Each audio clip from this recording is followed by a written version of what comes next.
And so at the end of the day, what I want people to recognize is your marketing should be a part of a marketing mix. And we talk about the mix because when you're mixing, let's say a cake, it's not just one ingredient, it's multiple ingredients. And when you're going to be creating a stable business that is evergreen, that has more consistency, more predictability, you should have multiple parts of the marketing mix.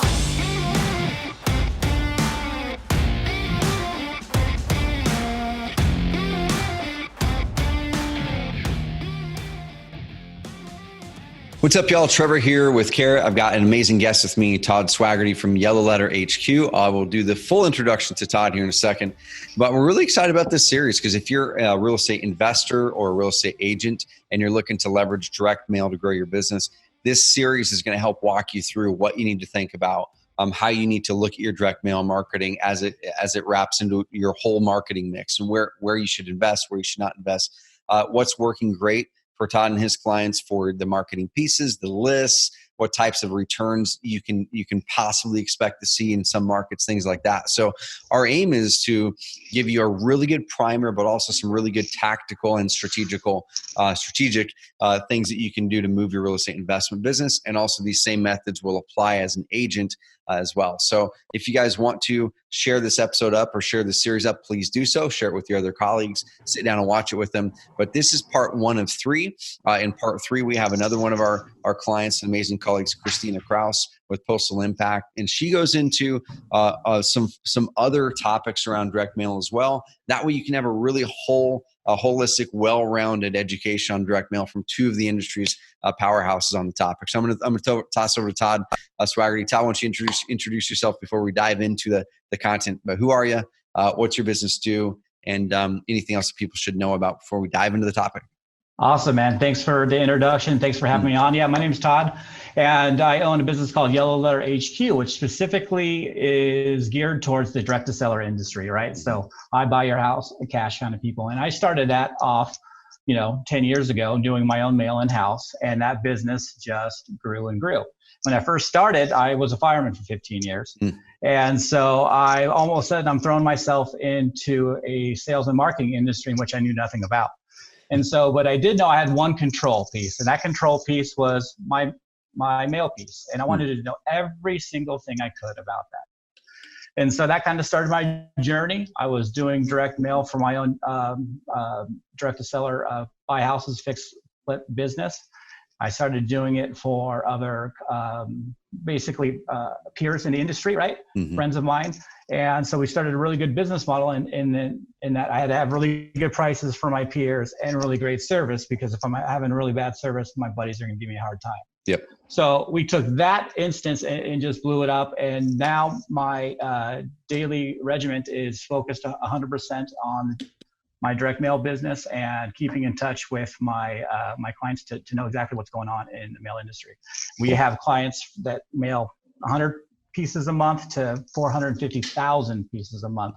So it gives me a real broad spectrum and to know exactly what's going on today in the industry. Dude, I love it. And guys, to add context to this, once again, we wanted to make sure that we were bringing on the industry's best. And I met Todd through a mastermind that we're both a part of. And it's an amazing mastermind with tons of big investors in that market. And the cool thing is when you start to hear those big investors share what they're doing, what they're not doing, how they're shifting, one of the big misnomers that you'll hear in the normal kind of like online space is, oh, direct mail doesn't work. Direct mail is dead, or insert any marketing method there, right? Text message doesn't work. Text message is dead. SEO has been dead probably 10 times over the last 15 years. And so at the end of the day, what I want people to recognize is your marketing should be a part of a marketing mix. And we talk about the mix because when you're mixing, let's say a cake, it's not just one ingredient, it's multiple ingredients. And when you're going to be creating a stable business that is evergreen, that has more consistency, more predictability, you should have multiple parts of the marketing mix. So I'm going to bring this whiteboard over really quick before we dive into the actual direct mail side of things. And down here, y'all, there's a little tiny, I know it's kind of hard to read, but I want to walk through this one illustration here really fast before we focus on direct mail specifically for this series.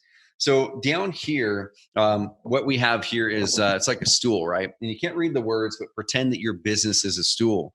And the stool for me is like the different marketing methods your business is built off of. And if you can picture yourself sitting on a stool, let's say that you have a one-legged stool or a two-legged stool, and you're sitting down, and a one-legged or two-legged stool will work. It will hold you up. But the problem is the second that you stand up from that stool, it's going to fall over. And you can equate that to your business. If you have one marketing method or two marketing methods, your business isn't as stable as a business that has multiples, let's say 3.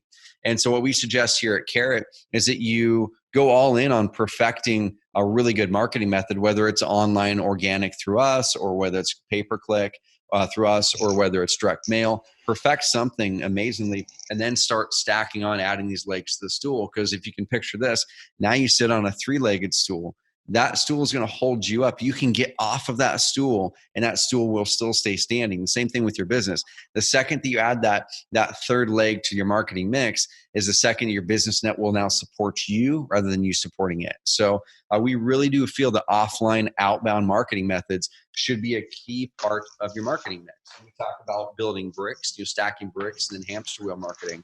And hamster wheel marketing for us is any type of marketing that you start doing. And if you can picture a hamster wheel, you hop on the thing, it gets immediate feedback, right? You get immediate feedback when you hop on the hamster wheel. It starts moving. But then you hop off of it, and it slowly comes to a stop. You got to get back on it, and it keeps going. But it gets immediate feedback. It works. It's predictable. It's consistent. You can hop on that thing and get quick results. Stacking bricks for us is content marketing, building trust and credibility. That's harder. It takes time. You're stacking bricks. It's dirty. Bricks are heavy. And eventually, after you're stacking bricks with new pages on your Carrot site, location pages, content, things like that, then you start to get momentum and consistency. But you should not be doing that unless you have a short-term, not just short-term, but unless you have a more active, consistent, immediate type of marketing method that can get your return quickly, and it's very predictable almost any market. And that's what we're going to be focusing on here for direct mail. So let's turn it over to you, Todd. So everyone knows what you do and the range of business that you do. But before we dive in, what should people start to ask themselves about whether they should do direct mail? What types of investors have you found direct mail works great for? What types of leads are you finding direct mail works great for? At the really top level, what should people be looking at? They're like, well, I wonder if direct mail is for me. Yeah, that's a question with a bunch of layers to it. But at the end of the day, I would say be true to yourself, right? Mm-hmm. And so there is a lot of talk about going big and mailing big.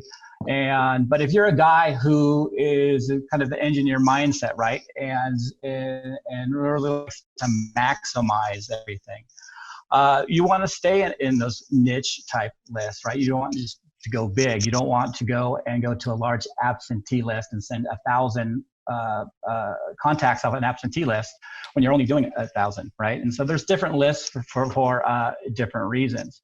And I believe that direct mail can work for any business. And just like you were saying, it's all momentum based. Yep. It's direct response marketing, right? And It's great. And what's unique about direct mail is that it stays with you. You get a letter like this in the mail, guess where it stays? In the top dress drawer. And when we're dealing with anybody who's wanting to sell or do business with us, it's sometimes just a timing issue.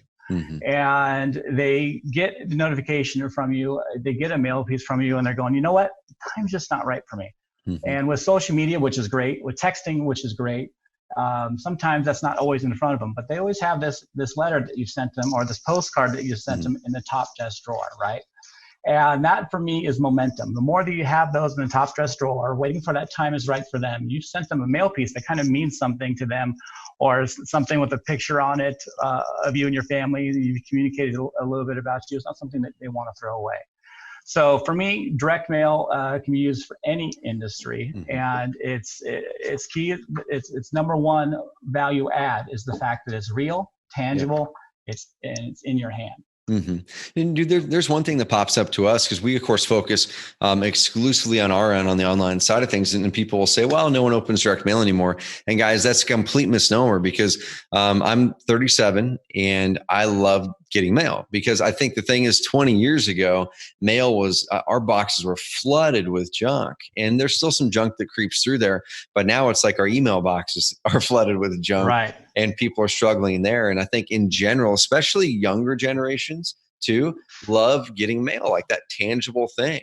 And it's almost like I dread logging into my email box. I don't even really like going through my text messages because there's oftentimes so much in there. But there's that little kind of endorphin hit that we all get, I think, when you open that mailbox. It kind of puts you in that advantage. And most people still think, for some reason, because they've heard it somewhere, heard it from someone that did direct mail wrong, that for some reason it doesn't work as well. And I'm going to toss you a question really quick, because I don't believe that's the case. But there are what I call ebb and flows in your marketing, not in your marketing, but in marketing that will be effective in your market.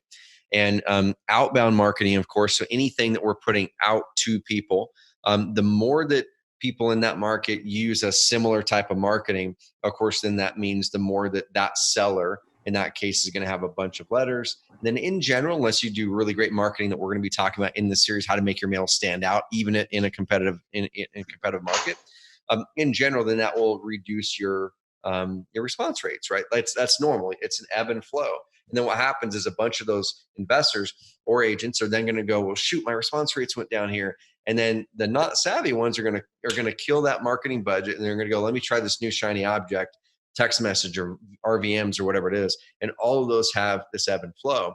Right. Now, the thing is everyone's going over to try RVMs and text messages, and a lot of people are dropping direct mail. That's when you should be doubling down on it, not stopping it, because now it's going to be a little bit less competitive. So do you see, Todd, on your side, do you see any ebb and flow in response rates? And then what do you suggest that people do when things ebb and flow? Should they double down? Or are there other strategies that you have people do to really get the most out of direct mail as markets change? Yeah, so that's another thing. The first thing you want to do is kind of cut through the clutter, right? And you want to be seen in that mail stack. And so a lot of people focus on that mail, this piece of mail. And I don't want to focus too much on the mail, even though I'm a mail house, because that piece of mail and that copy can only have so much control and almost only have so much effectiveness. And us as investors, whether you're a real estate agent or you're an investor, we kind of think that mail piece is our control piece, right? We can control everything we want to do with the mail piece by the ink color, by the copy and all that.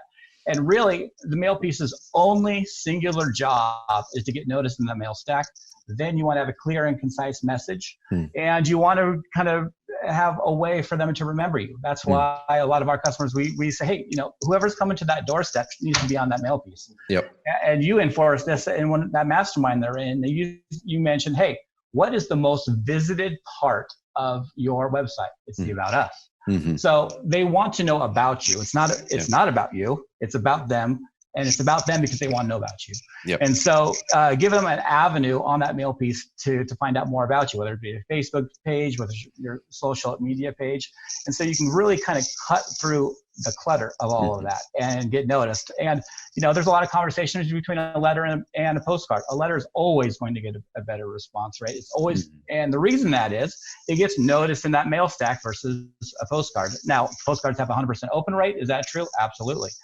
But when you get a letter that's extremely unique with handwritten font and you get a 2 or 3 second squint on it, well, what the heck is this? Boom. Yep. You get, a little bit more of digestion of that mail piece, and the seller says, okay, well, heck, I have that need. And so that's the most you can do with the mail piece. That's the most you can do. And my day and my staff's day is spent with kind of helping our customers weed through what's important on the mail piece to get noticed. And then on the other side, are you in the right avenue, right, for your mail campaign? Are you a guy who is spending a ton of time on driving for dollars? Driving for dollars, if you're a real estate investor, is going to be your highest and best use of time, not the time, of not your hustle and not the dollar. Yep. The direct mail is a leverage piece, right? You spend $1 to make more.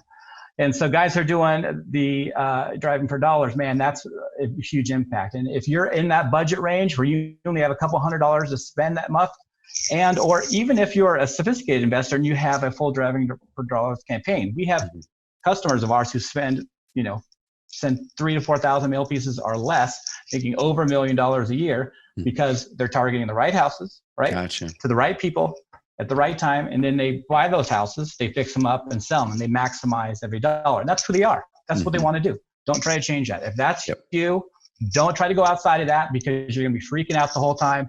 You'll come to me and say, hey, Todd, I'm ready to go. It's 2020. I'm going to send 40,000 mail pieces this month. It's just you on the phone. You're still hustling around doing everything yourself. Oh, screw it. I'm going to make it happen. I'm going to do it. And then you get voted off direct mail island, right? And you spend a ton of dough, and you hate direct mail because you spend a ton of dough and you get the results you want. So there's only so much that mail piece matters. Then it's the leads. Who are you sending to, right? And I don't know if we want to get into that now or in the next part of the series. But let's do the. I'm sorry. We'll do the list. We'll do the lists and the leads on part 2 of this, and then what we'll do here, because that's so important. Like you said, that I want to dive into that in a big way. And here's what I want people to wrap their heads around. Like Todd said, there's a couple different parts of it. There's the actual piece, right? And the message on the piece, and how do you get it noticed, and what's the call to action? We'll talk about some of those things that are working there. But then next is, who do you send it to, which is crazy important. And Todd talked about the effectiveness of driving for dollars, right? Where if you don't have a lot of money, but you have time, driving for dollars is really good. And one of the reasons driving for dollars converts pretty darn good is because it's a very targeted list. Like, it's not a list, but it's very targeted, where you're sending only to properties that show some sort of traits. Now, the cool thing is, we'll talk about it in the second video here, is there's ways that you can find lists that give you a good chance of finding those types of people without having to drive around to drive the dollars to do it. So you're more scalable. So let's kind of go to what you talked about there a second ago, Todd, where you're saying, well, someone's starting without a big budget versus someone starting with a big budget. So in that case, let's say someone does have a sub $500 budget. Would you suggest that they do direct mail, or should they do other things first to build up? So is there like kind of a starter budget where it's like, I won't even do it unless you get this, or can you start with anything? You can start with anything, but I would normally kind of refer against it, right? If you're doing a driving for dollars, $500 could be just what you need. Yep. Right, because you're going to all those very focused leads. If you're pulling off an absentee list or a 55 or older list and only sending 1,000 or 2,000 leads, and especially if you're in a metropolitan area, it's still a numbers game, and you might be putting yourself in a spot where you're just wasting money, and we don't want you to do that. So there is a time and place for each strategy with direct mail. So if you got $500, I would be driving for dollars like nobody's business. Yep. I would get the Deal Machine app, right? That's a great company. There's a few out there. Propelio has one. There's great apps out there, and I would get cranking on that and use that as my main focus. And then I would probably switch to a texting type service, a TCPA compliant texting service, right? Because you got $500, you need a deal. And so I would be focusing, if we're only talking about direct mail and a $500 budget, it would be probably only driving for dollars. And if you've been in the business a little bit longer and you've been accumulating lots and lots of data, right, called list stacking. Some of you don't know exactly what I'm talking about when I say this. Some of you are, what the heck are you talking about? Basically, it's taking a bunch of leads, stacking them against each other, and finding out how many different pain points that person has. That would be a good avenue for that person too. Maybe they do a bunch of texting, or they do a bunch of agent referrals or SEO, and they have all these contacts that kind of went dead on. That is the only space I think a $500 budget on direct mail would be good for. Other than that, use it for something else until you can get into maybe sending 3 to 5 to 10,000 pieces a month, because it's riskier when you go into more broad niche lists, like we're going to talk about that in the next one. But it's riskier when you go into more broad lists and you send fewer pieces. Gotcha. How is that riskier? But yeah, dude, I love that. So let's make that transition now to kind of setting the stage for, you mentioned if it's less than $500, do those kind of really manual things, which you got to, right? Bryan Rockwell, he's a client of ours, really amazing success story, guys. Check out the case study of Bryan Rockwell on our Carrot Cast. go to our blog, look up Rockwell, Rockwell. His first deals, y'all, like he did 600K in the Dallas market, all through Carrot, wholesaling his first year. But his very first deals were direct mail. His first ones were, and it was the hustle mode. It was him knocking on doors and literally going back and then handwriting letters. And so he hand wrote his first 100, 200 letters, and he closed his first deals doing that. Now, what he had said at that point is he said, well, I need to find a more scalable way to do this. And so then he dove in on the organic side. But guys, at the end of the day, the more scalable way to do what he did there is to work with a guy like Todd, but you've then got to get that budget up so you can work that numbers game and have more people sent to. So let's go to the other side of it, Todd. So what is your suggested kind of sweet spot as far as if you're going to send out a direct mail drop, how many pieces in general on average, right? Of course, the list depends and the town, all that, but on average, what's kind of that like, well, this is probably where you're going to want to start kind of thing. Yeah. Well, if anytime you're wanting to start, even with those 500 leads, I'll back up just a little bit and we'll talk about that in a second, but you want to have a runway because like we talked about, the decision cycles of people, they're not going to be ready right now, but they could be ready in a few months. And that's basically momentum. And momentum is emphasized here with that direct mail piece sitting in their top dress drawer. So you're going to want a 6-month runway for any campaign that we're talking about. And so you want to hit those guys consistently. And we'll get into intervals with the list and all that kind of stuff too. But the sweet spot is really hard. If the sweet spot for drive for dollars, let's just start there. It's going to be probably at least 1,000 and grow that bad boy to as much as you possibly can. Okay. If we're going to get now into more broad, or screw it, we're going to get into more niche lists, right? And then again, it's going to take a lot of time, energy, and effort. This direct mail on scale doesn't take time, energy, or effort. That's why guys like it, right? They take that $1 and they make more with it. If you don't have that $1 to start with, you need to use that hustle. So you're going to go to places like Fiverr. You're going to go places like Upwork. You're going to go to your county records. And we all know of all the cool little niches that we can get. Probate, tax delinquent, water shut off. You go to your county records if your county has them online, which a lot of them do, and you're going to go and record a screenshot of how to get these records. And you go to Upwork and you get somebody to web scrape for you, and you get all your niche lists, probates, so on and so forth. So really just to kind of wrap that one up, it's all your niche lists, right? Your niche list, you got to at least be in the 25 to 5,000 plus a month to make a dent. Okay. There's a lot of guys who mail big. They mail 30, 40,000 pieces. And they're like, hey, Todd, I want to increase my ROI here. Okay, let's go to niches. They go to niches. They mail 2,000, 3,000. Hey, I'm not getting any deals. Well, it's still a number. It's still a numbers game there. And guys that are in niches, they focus just on those niches. And then they mail them. They call them. They text them. They do all of those on top of that. That's the lane they want to stay in.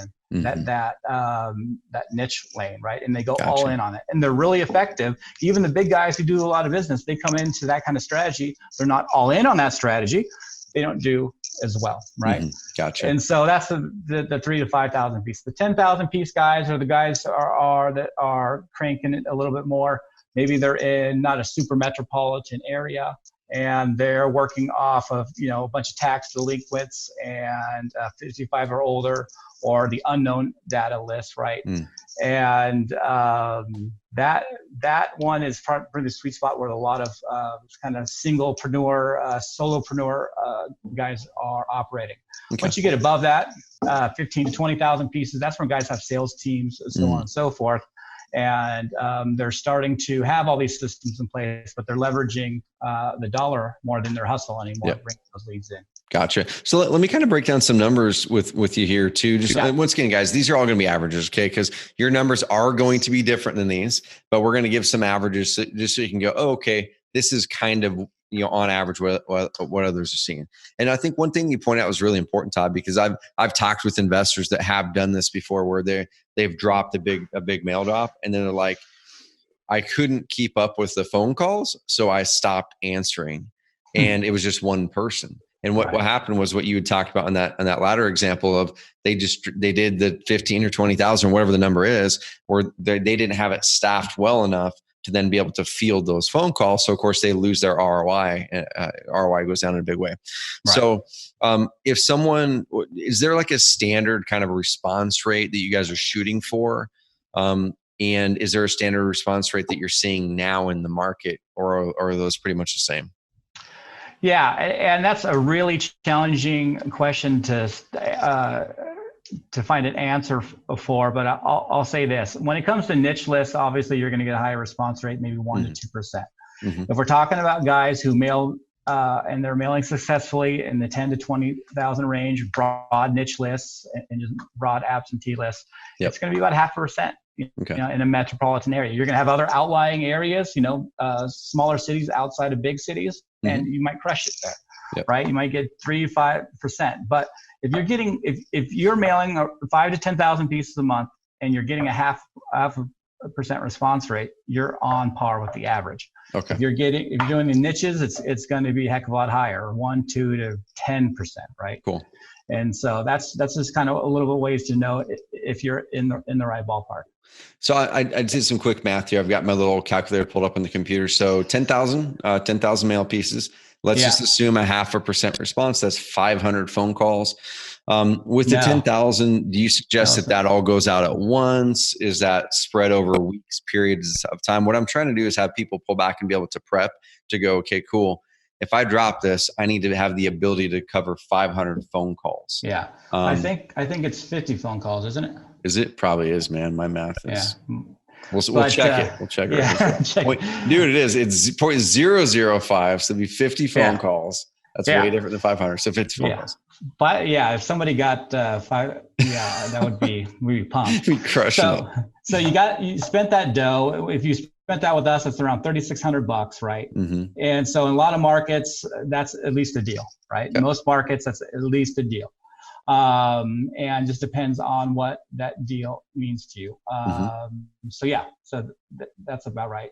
Cool. Okay. Sweet. So in that example, once again, guys, these are broad ranges. There's a lot of variables here. Is the list good? Is the mail piece good? Are you able to actually field the phone call live? Are you able to actually close? And there's a lot of variables here, but we're just using some numbers. So on that example, 10,000 pieces, a 0.5% response rate. So you'd be getting about 50 phone calls. So you got a staff for that, right? So if you're able to field those 50 phone calls over that week to 10 days, 2 weeks period, 3 weeks period, when you're probably going to be getting that trickle through of phone calls, then awesome, do that.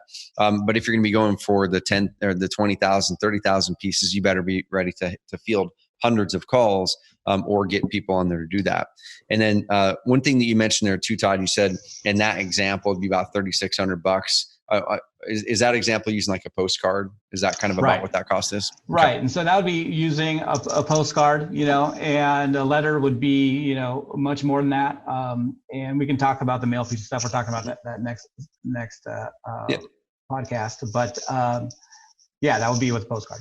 Okay, cool. And like I said, guys, on the next episode here, we're going to talk about the lists and we're going to talk about some of the more drilled down stuff there. One thing I want to wrap here is let's kind of talk about the actual piece now a little bit.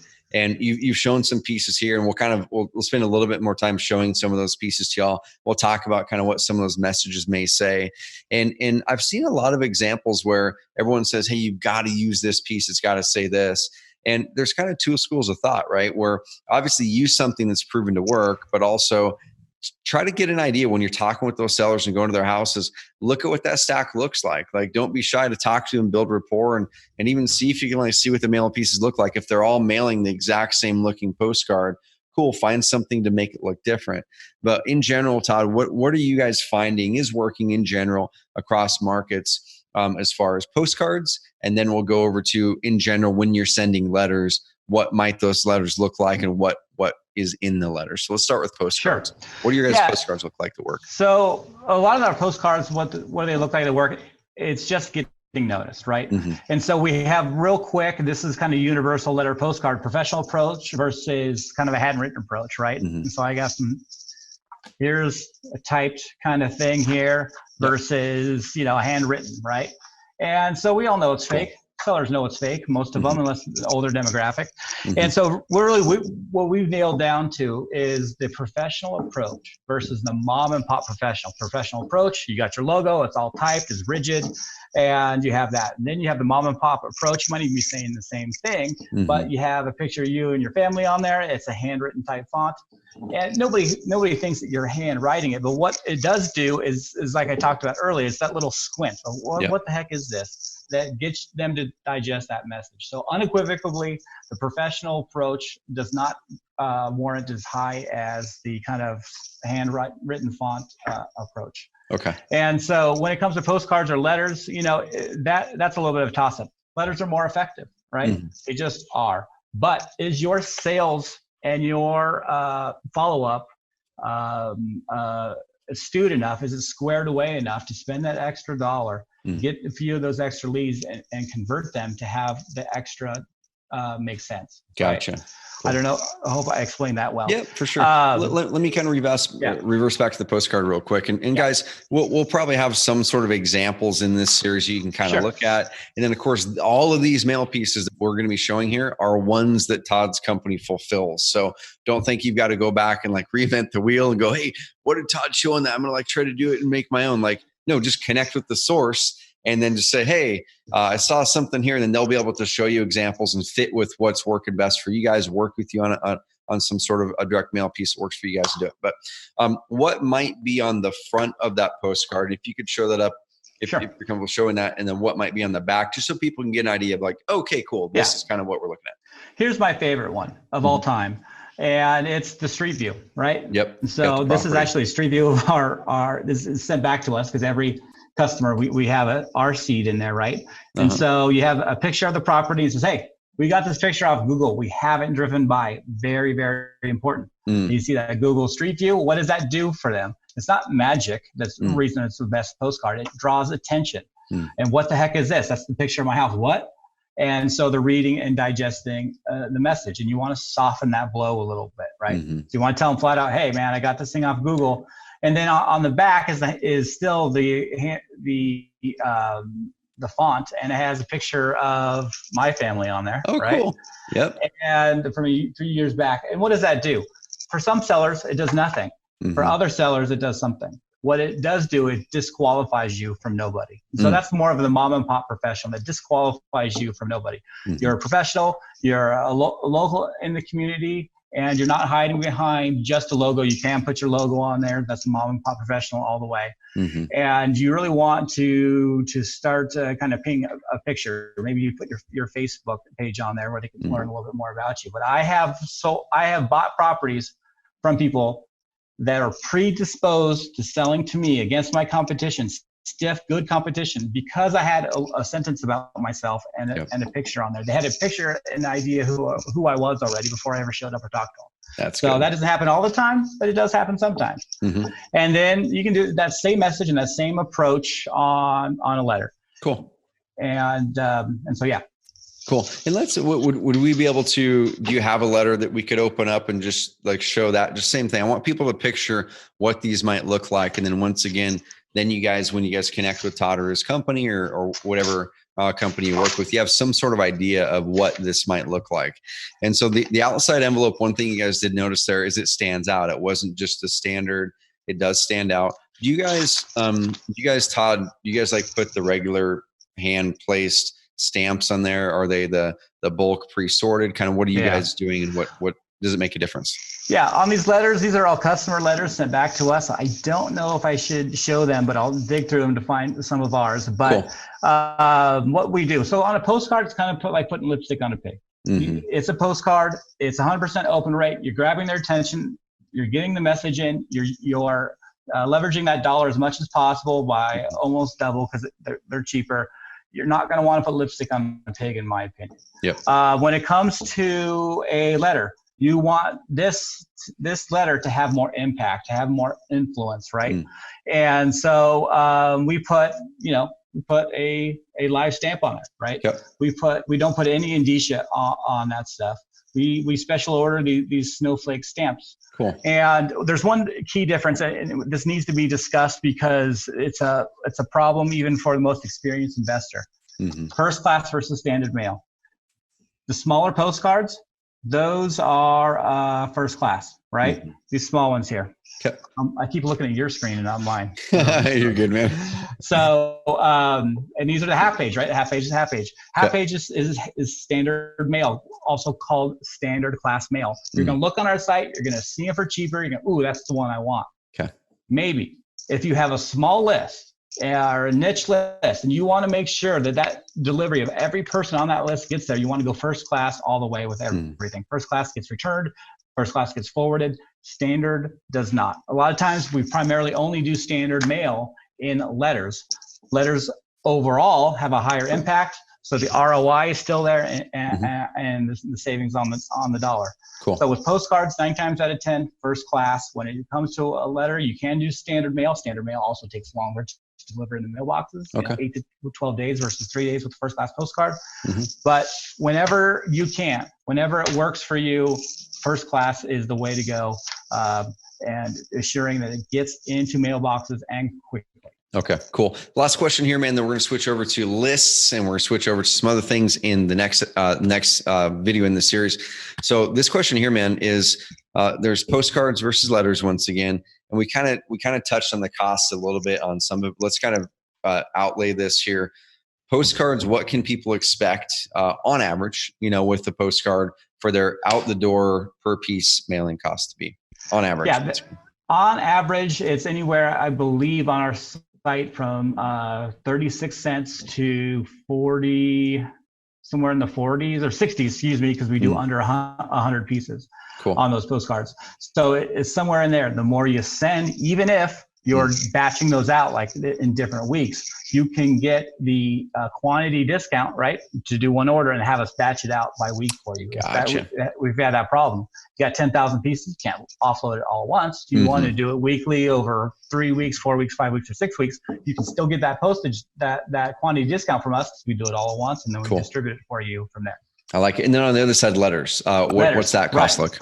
So the letters, I believe you can get down to 50 cents for a windowed envelope, right? And because labor costs are a heck of a lot cheaper for us on the standard mail side, all the way up to $1 something for lower quantities like 200 and first class. Anything that we put first class on is going to be around 15 to 17 cents more for postage on top of that. So you have the option, right? In first class, we do have the option, but stick with first class on postcards, hands down. Cool. Letters, you got an option, standard or first class, and that's the price difference. So. I like it. So guys, we're going to wrap this first video here. Join us on the next video and the third video in this series for direct mail, and just kind of wrapping up what Todd and I talked about in this one. Number one, we talked about when to start direct mail, who it's right for, kind of what to do with really, really low budgets and how you can start getting going on that and kind of use more hustle than budget.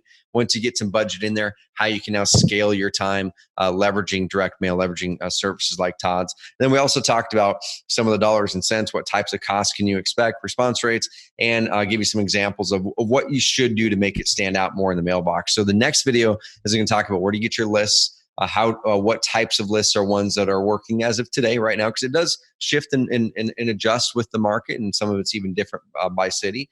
And then the next thing that we're going to talk about is kind of the cadence. I'd like to talk about, you talked about the cadence there. Should you drop it all at once? Should you spread it out? How many pieces should you send to the same people? So we're going to talk about the strategy of your direct mail in the next video. So guys, if you like this series, make sure to share it up on social media, share it up with other people, and save this page, because this is going to be an amazing resource for you as you're diving in more, and connect with Todd at Yellow Letter HQ as well. So we'll see you in the next video.